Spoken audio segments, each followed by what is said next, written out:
Le premier constat que j'ai trouvé, c'était besoin une meilleure coordination entre les différentes unités dans les existing ministries et les différentes instances qui occupent human rights issues. Le Conseil des ministres, proposition du ministère des Droits humains, vient créer le National Mechanism for Reporting and Follow-up. Nous trouvons besoin d'un mécanisme de coordination. Un pour reporting. Reporting veut dire quoi? Reporting to our international partners, que ce soit Genève, New York ou les autres instances internationales. Pas juste reporting, nous avons un follow-up pour faire. Chaque report qui nous fait, nous avons une recommandation qui vient et dans cette recommandation-là, nous avons un progress report, nous avons une implementation pour faire.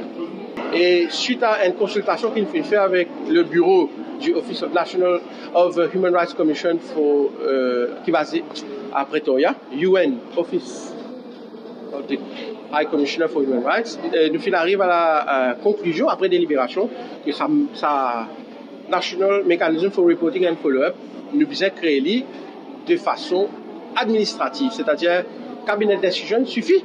Et aujourd'hui, nous finissons, très important, la première réunion. Nous sommes dans une salle comble et nous travaillons pendant 2 heures ce matin. Nous passons en revue tous nos reports qui nous ont préparés, qui est responsable de la préparation, quand nous pouvons faire vetting et quand nous pouvons faire final report. Nous passons en revue aussi nos Human Rights Action Plan. Nous passons en revue la liste des international events qui nous pouvons célébrer. Par exemple, le International Women's Day. Et nous passons en revue côté de la lacune. Okay? Nous trouvons que nous avons assez l'emphase de Sustainable Development Goals. Nous pouvons prendre ça comme un thème ici. Nous pouvons mettre aussi beaucoup l'emphase les problèmes qui peuvent soulever à Rodrigue. Je vous rappelle que lors de ma dernière visite, plusieurs issues sont soulevées et nous prenons ça ici aussi au niveau de ce comité-là.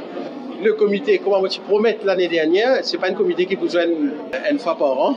Là, nous avons une première réunion et le prochain réunion est fixé dans exactement 2 semaines. Nous avons un partenaire NGO invité aujourd'hui. Nous sommes aussi présents dans la 2e, 3e et les autres réunions qui pourraient. Non, je ne veux pas m'immiscer dans l'affaire Gaïki. Vous connaissez que le Human Rights Commission qui peut faire sur l'enquête, il va faire une récolte plusieurs statements. Pas environ dans les détails. Ce n'est pas à moi de le faire. Sinon, mon groupe va dire en pied de là.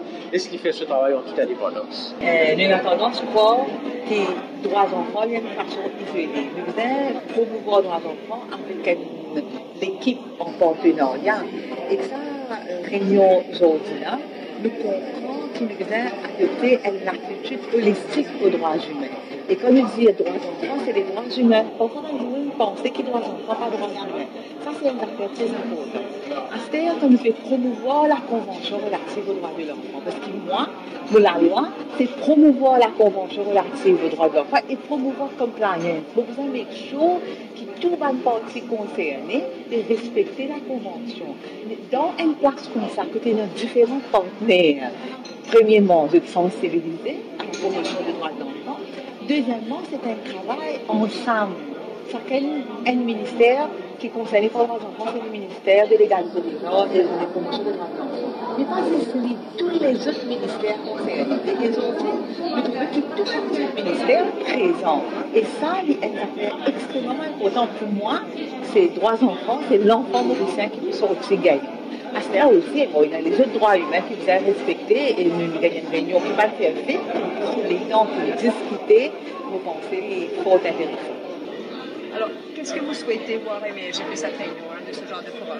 Eh bien, que les autorités soient au courant des problèmes à l'île Maurice au sujet des droits de l'homme. Par exemple, ceux qu'il y en a dans les prisons, parce qu'il y a un nombre croissant de problèmes dans les prisons, et ce qu'il y en a dans la société. Une synergie des actions peut améliorer, parce que les autorités sauront, par exemple, qu'est-ce qui ne se fait pas. Par exemple, dans les prisons, avec les prisons, nous écrivons aux autorités, au commissaire notamment, qui ne répond pas à des lettres, alors que c'est nous qui enquêtons sur les problèmes concernant les droits de l'homme. Cela est mauvais, parce que cela va à l'encontre de nos lois. Eh bien, il y a encore bien d'autres choses. Ce qui nous attend une firme pareil, c'est qu'il nous gagne l'occasion de causer et interagir avec les différents ministères, avec les différents stakeholders qui sont capables de contribuer à la cause des human rights. Et ce forum-là, vraiment, il est la bienvenue parce que là, nous commençons à mettre en place un système que nous sommes capables de faire une discussion qui est extrêmement importante, là, surtout par rapport à une convention qui Maurice ratifiée, qui est signée mais pas encore ratifiée, et aussi un manquement qui est dans le système. Et je pense que c'est ça une discussion-là qui peut vraiment amener une réponse concrète et amener une activité aussi qui nous sommes capables de contribuer ensemble pour améliorer le système qui est en place dans Maurice.